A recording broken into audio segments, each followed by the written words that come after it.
Hello dear friends, तो मैं हूँ आरती संस्कृति आईएएस के यूट्यूब चैनल पे आप सभी का स्वागत है। मैं फिर से हाजिर हूँ एक नए विषय को लेकर के। आज का हमारा टॉपिक है मध्य प्रदेश से। मध्य प्रदेश हाई कोर्ट के द्वारा 2023 में जो है 6 महिला जजों को, सिविल जजों को वहाँ से पद से हटा दिया गया था। एक तरीके से बोला गया था कि उनकी परफॉर्मेंस जो है पिछले कुछ महीनों या जो तरीके से सालों में अच्छी नहीं रही, तो इस पर जो है सुप्रीम कोर्ट के जो है 2 जजेज की बेंच ने यहाँ पर कुछ टिप्पणियाँ ऐसी की जिसके कारण जो है ये मामला जो है चर्चा में आ गया है। तो महिला जज हमारी सुप्रीम कोर्ट की, उन्होंने बोला है कि काश जो है पुरुषों को भी मासिक धर्म की समस्या होती, तब वो समझ पाते कि महिलाओं को किन किन समस्याओं का सामना करना पड़ता है। अगर ऐसा होता तो उन पर जो है परफॉर्मेंस प्रेशर या एक तरीके से कि उनको ये नहीं बोलते कि आपने अच्छा प्रदर्शन नहीं किया है। तो इसको हम जो है इस केस को अच्छे से समझेंगे कि मामला कहाँ से क्या आया और जो उसकी आजकल क्या चीज़ें चल रही। तो देखो क्या लिखा है, मध्य प्रदेश महिला जजों को टर्मिनेट करने के मामले में सुप्रीम कोर्ट की टिप्पणी ये आई है कि काश पुरुषों को भी मासिक धर्म होता। तो जज का नाम याद रखिएगा, ठीक है। नाम देखिए क्या लिखा हुआ है, बी नागरत्ना, और जो है ये सुप्रीम कोर्ट से संबंधित है, तो इनका नाम जरूर याद रखिएगा। तो हम यहाँ पे सारी चीज़ों को 1 बाय 1 देखेंगे कि आखिरकार जो है ये मामला चर्चा में क्यों। तो पहली बार नहीं है कि ये चीज़ें चर्चा में चल रही हैं। ये मामला जो है कोरोना काल के पहले का है। तो उसके बाद जब एनालाइज किया गया तो पाया गया तरीके से जो है मध्य प्रदेश के हाई कोर्ट का कहना है कि 6 जज हैं, इन्होंने जो है प्रदर्शन अच्छा नहीं किया। एक जज पर लगभग जो है 1000-15,000 ऐसे करके जो है केसेस पेंडिंग है।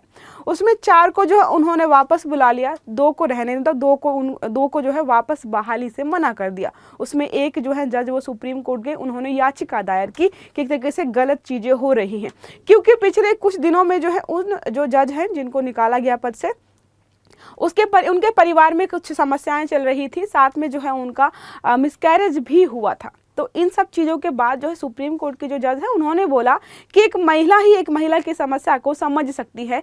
इन जो जजेज हैं जिन्होंने भी डिसीजन दिया है वो समझ नहीं रहे हैं कि एक तरीके से सिर्फ और सिर्फ अच्छा काम करना, सारे कामों को निपटाना, अच्छा प्रदर्शन करने के अलावा किसी व्यक्ति की मानसिक स्थिति को भी देखना पड़ता है। मतलब कोई व्यक्ति घर की समस्याओं से बहुत परेशान है और दूसरा जो उसका सुपीरियर जो है उन पर प्रेशराइज करे कि नहीं काम पे ध्यान दो, काम पे ध्यान दो, तो थोड़ा सा वहाँ पे अंडरस्टैंड करना चाहिए कि ऐसी स्थिति में क्या है, थोड़ा परफॉर्मेंस जो है उस व्यक्ति का खराब हो सकता है। इसीलिए चीजें जो है लगातार चर्चा में चल रही हैं। और यहाँ पे बोला गया है कि आर्टिकल 14, 19 और 21 का उल्लंघन जो है हाई कोर्ट के इस डिसीजन ने किया है, क्योंकि एक तरीके से समानता, लैंगिक समानता है, लेकिन आपको पता है कि महिलाएं कुछ जगहों पर जो है आपको थोड़ा सा एक्सेप्शन या थोड़ा सा उनको तवज्जो ज़्यादा देना पड़ेगा, वो चीज़ें नेग्लेक्ट की गई हैं। तो बहुत सारी चीज़ें यहाँ पर एक साथ चल रही हैं, ठीक है। देखिए अगर बात करें चर्चा में क्या क्या चीज़ें हैं, तो सुप्रीम कोर्ट में जस्टिस नागरत्ना, बीवी नागरत्ना जो है कि बेंच ने मामले की सुनवाई में विशेष रूप से महिलाओं के लिए शारीरिक और मानसिक पीड़ा पर जो है पर टिप्पणी की है कि पुरुषों को भी ये समस्या होती तो समझ में आता कि कैसे क्या मैनेज करना पड़ता है। जिला न्यायपालिका के लिए टारगेट यूनिट पर भी सवाल उठाए। उन्होंने बोला है कि आप टारगेट यूनिट, जैसे प्राइवेट कंपनियों में होता है ना कि आपको टारगेट दिया है कि इतनी सेल करनी है, या टारगेट दिया गया है कि इतने क्लाइंट्स को लेकर के आना है, तो वैसा ही कुछ यहाँ पे बोला कि आप टारगेट यूनिट कैसे बना सकते हो कि आपको जो इतने केसेस निपटाने ही निपटाने हैं। हो सकता है कि कोई केस बहुत सेंसिटिव है, उसको समय लगे, लेकिन जो है आप प्रेशर बना रहे हो तो उनको जो है जल्दी जल्दी केसेस निपटाने हैं, टारगेट बनाए जा रहे हैं जजेस के द्वारा भी। तो ठीक है। दूसरा उन्होंने बोला, शीर्ष अदालत ने जो टिप्पणी की है कि पुरुष जजों के लिए भी समान मानदंड होने चाहिए, जो कि नहीं है, क्योंकि ऐसी क्रूशल तरीके से नाजुक समय जो होता है लड़कियों के लिए, महिलाओं के लिए, प्रेगनेंसी वाला, अबॉर्शन वाला, या फिर मिसकैरेज होता है, या फिर जो पीरियड्स होते हैं मंथली, तो वो चीज़ें जो है पुरुषों को फेस नहीं करनी पड़ती हैं। फिर 2-3-4 दिन किसी व्यक्ति का खराब हो रहा है और कोई पुरुष जो है पूरे महीने लगातार काम कर रहा है, और आप उनसे ये उम्मीद करो कि नहीं बिल्कुल पुरुषों जितना जो है एक तरीके से प्रदर्शन करें। और यहाँ पे एक बात ये सामने निकल के आ रही है, जिन जजेस को निकाला गया है 17-18 में उनकी जो है भर्ती हुई थी। उसके बाद जो है लगातार 2 से 3 साल उन्होंने बहुत अच्छा प्रदर्शन किया, लेकिन जब इन्होंने जो है टारगेट यूनिट बिठाई तो उसके 1 साल पहले उनका प्रदर्शन खराब था। उसके बहुत सारे कारण थे। पहला था, उन्होंने बोला कि एक तरीके से मिसकैरेज हो गया, अबॉर्शन कराना पड़ा। दूसरा जो उनके भाई को कैंसर हो गया था, और भी बहुत सारी समस्याओं की वजह से जो है उनका प्रदर्शन जो है 1 साल में थोड़ा ठीक नहीं रहा, क्योंकि हाईकोर्ट का कहना था कि इन पर जो है 15,000 केसेस पेंडिंग है, जो कि किसी अन्य जज पर नहीं है। तो हाईकोर्ट का यहाँ पे ये कहना था। जून 2023 में जो है मध्य प्रदेश में राज्य सरकार ने 6 जजों को, और सारी महिलाएं, ठीक है, सारी महिलाएं, सारी 6 की 6 महिला जजों को वहाँ पे हटा दिया गया। वैसे भी हमने पढ़ा है कि भाई सुप्रीम कोर्ट में आज तक मुख्य न्यायाधीश महिला बनी नहीं है। जब निचले स्तर से ही यहाँ पर इन चीज़ों को लेकर के भेदभाव किया जा रहा है या फिर समझा नहीं जा रहा है उनकी मानसिक शारीरिक स्थिति को, तो वहाँ तक पहुँचने में इसलिए जो है देरी हो रही है, या फिर जो है महिलाएं नहीं पहुँच पा रही हैं। जाहिर सी बात है यही रीज़न हो सकता है। ठीक है, बात करें अगर यहाँ पर, तो मामला आपको समझा दिया है। जून 2023 में जो है 6 जजों को वहाँ पर जो है बर्खास्त करने के आदेश पारित किए गए, जिसके बाद जो है सुप्रीम कोर्ट ने स्वतः संज्ञान लिया। स्वतः संज्ञान मतलब है कि PIL दायर की जाए या ना दायर की जाए, अगर सुप्रीम कोर्ट को लगता है कि ये मामला जो है बहुत सेंसिटिव है और इस मामले को सुनना समझना चाहिए, इस पर जो है एक तरह से जजमेंट आना चाहिए, तो वहाँ पर स्वतः संज्ञान लिया जाता है। ठीक है, यहाँ पर वजह थी एक प्रशासनिक समिति और पूर्ण न्यायालय की बैठक में प्रोबेशन पीरियड के दौरान बोला गया कि इनका प्रोबेशन पीरियड चल रहा था और इनकी परफॉर्मेंस जो है परफॉर्मेंस अच्छी नहीं है। तो जिनको ये लगता है ना कि सरकारी नौकरी मिल जाने के बाद जो है परफॉर्मेंस प्रेशर नहीं रहेगा, तो कई जगहों पर परफॉर्मेंस प्रेशर भी होता है। जो एक तरीके से आप देखते हो ना, चालान काटते हैं पुलिस वाले होते हैं या फिर जो ट्रैफिक पुलिस में होते हैं, उनका भी यहाँ पे टारगेट होता है कि आपको जो है टारगेट पूरा करना है। जो आपके आसपास थाने होते हैं, वहाँ पे सब इंस्पेक्टर्स होते हैं, उनके ऊपर भी टारगेट होता है कि इतने मुजरिमों को पकड़ के लाना ही लाना है। तो सब पे टारगेट है। प्राइवेट कंपनियों के टारगेट थोड़े अलग होते हैं, सरकारी जो कर्मचारी होते हैं उनके भी टारगेट यहाँ पर रखे गए हैं। कास्ट पुरुषों को भी मासिक धर्म होता है, ये टिप्पणी की है। क्यों की है? सुप्रीम कोर्ट ने नारी की गति नारी जाने ये स्टेटमेंट दिया है उन्होंने। अंदाज में राज्य की 6 महिला सिविल जजों को बर्खास्त करने पर मध्य प्रदेश हाईकोर्ट को फटकार लगाई है। सर्वोच्च न्यायालय ने इस फैसले के खिलाफ सख्त टिप्पणी भी की है और कुछ ऐसे स्टेटमेंट यहाँ पर दिए गए हैं। ठीक है, उन्होंने यही बोला कि अगर पुरुषों को भी समस्याएं होती तो शायद आप ये समझ पाते कि ये एक तरीके से न्यायपूर्ण नहीं है। ऐसी चीज़ें जो है आप उम्मीद कर रहे हो कि कोई महिला जो है मानसिक स्थिति उसकी अच्छी नहीं है, परिवार में कोई समस्या चल रही और आप उससे बोलो कि नहीं आपका परफॉर्मेंस अच्छा नहीं है, आप जो है केस नहीं संभाल पा रहे हो या फिर जजमेंट जल्दी पास नहीं कर पा रहे, तो आपको थोड़ा सा वहाँ पे समझना चाहिए। ठीक है, और यहाँ पे एक इम्पोर्टेंट ये भी था कि टारगेट यूनिट आपने कैसे बनाया, इस पर भी यहाँ पर सवाल जो है खड़े किए गए हैं। ठीक है, तो ये हमारा सारा मामला रहा।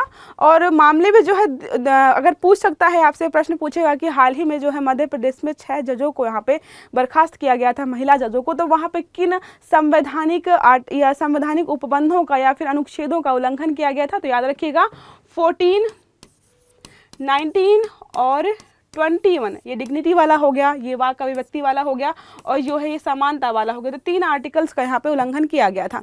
अब हम बात करें तो एक शब्द यहाँ पर यूज किया गया है, मासिक धर्म, तो उसके बारे में बात कर लेते हैं। कई बार जो है प्रश्न कब किस क्षेत्र से आएंगे हमें नहीं पता होता है। ठीक है, तो मासिक धर्म के बारे में बात करें तो आपको पता है सामान्य प्राकृतिक एक तरीके से ये जैविक प्रक्रिया है। सारी जो महिलाएं लड़कियां होती हैं 11 से 12 साल की उम्र में होते होते उनको जो है इस प्रक्रिया से गुजरना पड़ता है, और जो है लगातार ये जो है प्रक्रिया हर महीने चलती है सारी लड़कियों के साथ। कई जगहों पर जो है इसके लिए छुट्टी भी दी जाती है, हम उसके बारे में भी आगे पढ़ेंगे। 21 से 35 दिनों का चक्र होता है, मतलब 21 से 35 दिन के बाद हर लड़की को या फीमेल जो भी होती है उसको इस प्रक्रिया से हर महीने 21 से 35 दिन के बाद गुजरना पड़ता है। ठीक है, शुरुआत जो है बताती है कि वो गर्भावस्था के लिए रेडी है। ठीक है, अगर कोई लड़की है जिसको ये पीरियड्स नहीं आते तो बोला जाता है कि उनको जो है गर्भ धारण करने में समस्या हो जाएगी, तो डॉक्टर से कंसल्ट करते हैं। तो ऐसा यहाँ पे सारी चीज़ें लिखी हुई हैं। 11 से 12 वर्ष की आयु में ये जो है मासिक धर्म जो है शुरू हो जाते हैं। जो सिम्टम्स हैं क्या होता है? दर्द होना, उल्टी बुखार होना, भारी रक्तस्राव, एकाग्रता की कमी, कंसंट्रेशन नहीं बन पाता है, थोड़ा उसी को बोलते हैं मूड स्विंग्स हो रहे हैं। यहाँ पर नींद की समस्या सूजन को कम करने में असहज कर सकती हैं। ठीक है, एक तरीके से तो ये सारे सिम्टम्स हैं। अब इन सिम्टम्स में जो है किसी व्यक्ति पर आप ये थोप दे कि नहीं अपने वर्क पर अपने काम पर ध्यान दो, ठीक से एक तरीके से जो है काम करो, तुम्हारा काम पे ध्यान नहीं लग रहा है, तुम काम को ठीक से हैंडल नहीं कर पा रही हो, अपने घर जाओ, ऐसे करके स्टेटमेंट वहाँ पे दे के तुम काम नहीं कर पा रही हो तो घर बैठो। तो इसकी वजह से ये चीज़ें में चर्चा में आई है, ठीक है। अब यहाँ पे अगर बात करें तो देश के कई हिस्सों में ये सामाजिक रूढ़ी और सांस्कृतिक वर्जनाओं से जुड़ा है। आपने कई बार सुना होगा कि कई लोगों घर में होता है कि जब भी लड़कियों को जो है मासिक धर्म चल रहे होते हैं तो होता है कि पूजा वाले स्थल पर नहीं जाना है, धार्मिक उत्सवों में सम्मिलित नहीं होना है, उनको होता है कि खाना भी अलग कमरे में दिया जाता है, बैठ कर ज़मीन पर खाना है, उनके बर्तन अलग होते हैं, सोने का सामान भी अलग होता है। नेचुरल है, प्राकृतिक घटना है, कोई ऐसी चीज़ नहीं, लेकिन कई जगहों पर देखो छुआछूत कैसे देखा जाता है कि इससे दूर रहो, इसको नहीं छूना है, इससे दूर रहना है। तो ये चीज़ें हैं जो हमारे भारत के बहुत सारे इलाकों में आपको देखने को मिलती हैं। मासिक धर्म के दौरान महिलाओं को अपवित्र माना जाता है, भेदभाव, प्रतिबंध और अलगाव का सामना भी करना पड़ता है। धार्मिक गतिविधियों में शामिल नहीं होने जैसे होता है कि पूजा नहीं करनी है, मंदिर नहीं टच करना है, मंदिर का प्रसाद नहीं खाना है, ये सारी चीज़ें आपने लगातार सुनी होंगी। तो इस दौरान जो है ये सारी चीज़ों को वहाँ पर जो है एक तरीके से समस्याओं का सामना करना पड़ता है। और अभी भी बहुत सारे ग्रामीण इलाके ऐसे हैं जहाँ पर सैनिटरी नैपकिन्स उपलब्ध नहीं हैं। और आपने बहुत बार एडवर्टाइजमेंट्स के माध्यम से देखा होगा कि कपड़ा जो है इस्तेमाल करने से बहुत सारी समस्याएं या बीमारियां लड़कियों को होती हैं। अक्षय कुमार का एक ऐड जो है आपने बहुत बार देखा होगा, वो सिगरेट वाला, कि एक सिगरेट से जो है तुम भाभी के लिए ज़िंदगी खरीद सकते हो। तो इस तरीके से प्रमोट करने का लगातार जो है सरकार प्रयास कर रही है। राष्ट्रीय परिवार स्वास्थ्य जो हमारा सर्वेक्षण है NFHS 5 जो है उसने भी कुछ नियम कानून लागू किए हैं। लगभग 27% ग्रामीण महिलाएं मासिक धर्म के दौरान जो है सुरक्षा के साथ या अस्वच्छ साधनों का इस्तेमाल करती हैं। संक्रमण और अन्य स्वास्थ्य समस्याओं के जोखिम में वृद्धि, तो कई जगह आपको बताया मैंने कि सैनिटरी नैपकिन्स जो अभी भी इस्तेमाल नहीं किए जाते हैं। ग्रामीण इलाकों में सैनिटरी पैड का उपयोग कम किया जाता है। अब देखो बात ये है कि कोई ग्रामीण इलाके में रह रहा है, उसके घर की मंथली इनकम जो है ही नहीं, कुछ खेती से सब्जी उगा करके जो भी चीज़ें है उसी से चल रहा है। अब उससे आप उम्मीद करो कि हर महीने अपनी लड़की के लिए कोई जो मतलब ला सकते हैं, फिर भी जो है 30, 35, 50, 100 रुपये का जो भी पैक्स आते हैं सैनिटरी पैक्स वो लेकर नहीं देते हैं। इसलिए सरकार ने कई मुहिम चलाई कि स्कूल में दे दो और जो है 1 रुपये का पैकेट दे दो। बहुत सारी जो है आजकल देखो आप गवर्नमेंट स्कूल्स जाइए तो वहाँ पे मंथली जो है 1 या 2 पैकेट सारे बच्चों को दिए जाते हैं, ठीक है। दुकानों में जो है सैनिटरी पैड खरीदने में झिझक होती है कई बार बच्चों को, लड़कियों को। ग्रामीण क्षेत्र में सैनिटरी पैड उपलब्धता भी नहीं है, कमी भी होती है। आप कभी किसी पिछड़े इलाके में चले जाओ, वहाँ पर खाने पीने की चीज़ें तो मिलती नहीं है, तो जाहिर सी बात है ये चीज़ें कहाँ मिलेंगी, क्योंकि लोगों का मानना होता है कोई खरीदने ही नहीं आता है। गाँव में अगर 50 घर हैं तो शायद 5 घर ऐसे होंगे जो चाहते होंगे ठीक है पैड्स लेकर के खरीद के दे देते हैं बच्चियों को। तो आप सोच सकते हैं कि यहाँ के दुकानदार जो है इस मानसिकता के साथ चलते हैं कि कोई खरीदेगा ही नहीं, तो वो रखते भी नहीं है, ठीक है। इसके बारे में जानकारी का ना होना, अगर आप कहीं कहीं जाएंगे तो वहाँ पे लोगों को पता ही नहीं है, कई जगहों पर महिलाओं को पता ही नहीं है कि उनके लिए कुछ ऐसी चीज़ें बनाई गई हैं जो उनके लिए हेल्पफुल है, सुविधाजनक हैं, ठीक है। अगर हम बात करें यहाँ पर संबंधित सरकार की बहुत सारी योजनाएं हैं, योजनाएं सरकार समय समय पर लागू चला रही है ताकि जो है महिलाओं को सपोर्ट किया जा सके, उनकी सुरक्षा की जा सके, स्वास्थ्य से संबंधित सुविधाएं दी जा सके। देखिए क्या लिखा है, प्रधानमंत्री भारतीय जन औषधि केंद्र ने केवल 1 रुपये प्रति पैड कीमत रखी है। यहाँ पर नाम क्या है, सुविधा नामक ऑक्सो बायोडिग्रेडेबल सैनिटरी नैपकिन्स प्रदान किए। मतलब यहाँ पे बायोडिग्रेडेबल याद रखिएगा, क्योंकि कई प्राइवेट कंपनियां ऐसी हैं जो ऐसे पैड्स बना रही हैं जो महीनों सालों पड़े रहते हैं ज़मीन पर, कहीं पर भी वो जो है ख़त्म नहीं हो रहे। तो सरकार का काम है कि बायोडिग्रेडेबल पैड्स बनाए, ठीक है। बेटी बचाओ बेटी पढ़ाओ के तहत इन्होंने मासिक धर्म स्वच्छता के बारे में जागरूकता बढ़ाना, साथ में जो है केंद्र सरकार ने 2014 में जो क्या किया था, राष्ट्रीय किशोर स्वास्थ्य कार्यक्रम भी चलाए थे। स्वच्छता कार्यक्रम, मासिक धर्म स्वच्छता योजना, लड़कियों को सैनिटरी नैपकिन्स पैक उपलब्ध कराना। आपको बताया सारे ज़्यादातर स्कूल, सरकारी स्कूल वगैरह हैं, वहाँ पे मिल जाएंगे। आजकल तो ये भी होता है अगर आप किसी मॉल वगैरह में जाते हो तो वहाँ पे वॉशरूम में जो है आप 2 रुपये 4 रुपये डाल करके एक जो है इमरजेंसी के लिए इस्तेमाल के पैड वहाँ पर ले सकते हो। महाराष्ट्र में जो है अस्मिता योजना चलाई गई थी, स्कूल जाने वाले किशोर लड़कियों को जो है यहाँ पे उपलब्ध कराना नैपकिन्स। अब यहाँ पे एक इम्पॉर्टेंट बात याद करनी है हमें कि भारत में जो पीरियड्स लीव्स की स्थिति, सरकारी संस्थानों में भी दी जाती है, प्राइवेट संस्थानों में भी दी जाती है, स्कूलों में भी दी जाती है। अगर आप अपने अध्यापक को बताते हैं कि ऐसी समस्या है तो आपको यहाँ पे लीव मिलती है। तो देखो क्या लिखा है, 1992 में जो है बिहार सरकार ने महिलाओं के पीरियड लीव देने की शुरुआत की थी। तो जिस बिहार को हम बोलते हैं बहुत पिछड़ा है, तो महिलाओं के मामले में बहुत अच्छा इनिशिएटिव 1992 में ही ले लिया था उसने, ठीक है। तो यहाँ पे स्टार्ट हुआ था। बिहार के बाद केरल में भी चीज़ें चली। केरल में छात्राओं को पीरियड्स के दौरान स्कूल कॉलेज में छुट्टी मिलती है। कई प्राइवेट इंस्टीट्यूशन भी हैं, वहाँ पर भी छुट्टी दी जाती है। वहाँ पर जो आपको बस मेंशन करना होता है कि कई जगह 1 दिन की छुट्टी होती है, कई जगह 2 दिन की। तो जितनी भी हम पढ़ रहे हैं सब जगह ज़्यादातर 1 दिन की ही छुट्टी है।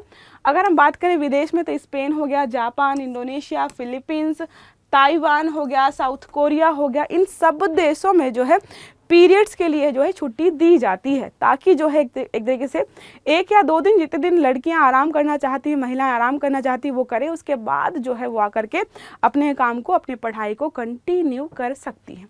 तो ये रहा हमारा आज का आर्टिकल, जिसमें हमने पढ़ा कि सुप्रीम कोर्ट ने या फिर सुप्रीम कोर्ट की जज ने ऐसी टिप्पणी जो है क्यों की थी पुरुष जजों पर या फिर पुरुषों पर, ठीक है। आपको समझ में आया होगा ये आर्टिकल। क्लास अच्छी लगी है तो लाइक करिएगा, चैनल को सब्सक्राइब करिएगा, सारे वीडियो टाइम पे मिले इसके लिए बेल आइकन जरूर दबाइएगा। अच्छे से पढ़िएगा। Have a good day. Thank you.